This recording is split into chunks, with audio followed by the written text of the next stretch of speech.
Hi, I'm Villery. Hi, I'm Villery Minton. Hi, I'm Giancarlo. I'm Felicia. We all know. And this is our preview video of... Stay out of my Dungeon! But like, I don't know. Because I have to say they're like that way got it. because it's an exclamation point. Got it. I know how But to read. I'm very perplexed over this. It's like... Well, it's a prototype, right? Like, is it like metaphorically like stay out of my dungeon? Or is it like... Is it reverse psychology because like he has the candy and he's trying to bring the kids in the dungeon? So he's like, stay out of my dungeon, but really he wants them to come in? In Stay Out of the Dungeon, players are trying to create the perfect dungeon so they can keep the pesky heroes out. Now to set up, place the game board in the center of the table. For each of the progress track, place the appropriate piece on the leftmost square. These are traps, moats, turrets, armory, and forge. On the invasion track, place the cavalry on 9. Players now place their colored meeple in the keep on the board. Deal a character card and die to each player and put the die on the matching hit point value on the card. Now shuffle the loyalty cards and deal 1 to each player. These cards will let you know if you are loyal or a spy. Once you know, hide it under your character card. Shuffle the action cards and place them on the board. Each player will draw 3 action cards to start. Shuffle the invasion cards and place them on the board as well. And you're now ready to defend your dungeon. The game is played in 9 phases. Phase 1 is the keep phase. If you have your meeple there at the start of this phase, you can do certain actions. You can draw an action card, you can discard 2 cards to draw 1 card, you can skip your turn to rest, which heals you to the max health, and finally you can equip cards from your hand to your character. You can only equip 1 sword and 1 armor at a time.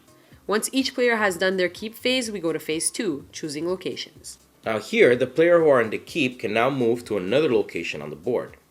In player order, move your meeple to the location you want to go and place it on the leftmost spot there. And now if there's no room, you can't go there. During this phase, if the spy player was caught and captured, he can attempt an escape through the poison traps. If completed, they are moved to the escaped spot. In phase 3, you'll draw invasion cards. If their spy player has escaped, he will draw 2 invasion cards and choose one of them. Otherwise, the active player just draws 1. If it's an event, do the event and discard the card. If it's an invader, place it on the matching board. If there is no space, put it under the current invasion card there. We will get into the invasion later on. But that is it for phase 3. Now we go to phase 4, construction cards. Now this phase is pretty straightforward. If you have a construction card in hand, the ones with the numbers, you can play them at your location. You can do this if there is an invasion taking place there. We will get into construction a little later. Now the next phase is to resolve invasion. The invasion is resolved in location order. First poison, then moat, then turret. Now if the spy player is at one of these locations, he can reveal himself at this phase, adding himself to the forces currently at that location. Now move the spy meeple to the left of the first invasion card. This is called the Backstab Location. If there are no players at a location, demolish the top construction card there. Now you check each location against the strength of the defenses. For example, if at the turret you are in the yellow strong area, you only move the invasion marker by 1. If it were in the red, you'd move it by 2. And if green, you simply draw an invasion card. Now you'll do this for all 3 locations.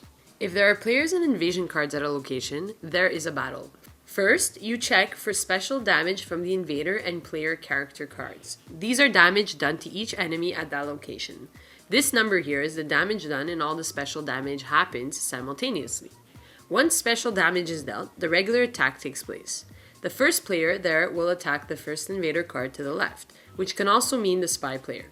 If the spy wins, he escaped. If not, he is captured. If a player loses a fight by losing all his hit points, he is moved to the goblin ward and can't collect loot. If you win a battle, you get the reward listed on the invading card and it is discarded. Now in the 6th phase, we check for cleared location. If there's a location not being invaded and cleared, it will trigger something. For the armory and forge, advance the progress tracker by 1.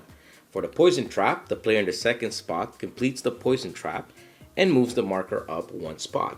If the revealed spy is there, they'll get to go to the escaped spot. If there's a player in the number 1 spot, they move up to the 2nd spot. For the moat, check to see if there are 3 or more construction cards there. If yes, shuffle them and reveal 3 of them. If the sum is less than 7, advance the progress marker up by 1. Do the same for the flamethrower turret. But this time, the total has to be higher than 8 with 4 cards. The next phase is accusation. Here you can accuse another player of being the spy. If you are wrong, you lose all cards and are moved to the lowest numbered ward. Now, if the player was the spy, they lose all the cards and flip their character cards over. Their meeple is placed in the captured area. Now, the 8th phase is to return to the keep. All players return to the keep unless they are in the ward. Now, if they're there, they're moved to the healed side instead and heal the amount written on the spot they were on. The healing is the final and 9th phase of the round. When a round is completed, you check for victory conditions. If the cavalry reach the skull, the spy player wins if any. If there are no spies, you all lose. If all 3 primary locations are maxed out, each player reveals their loyalty cards and the winners are determined. If none of those are met, you play another round. Now, there's a lot more to the game than what we've already covered. Character cards each have different abilities and damage type resistance. Spies also have abilities and mega abilities.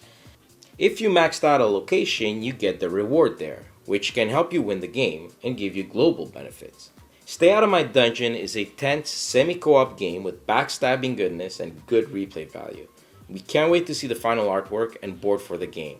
Check it out on Kickstarter, and remember, if you like it, back it.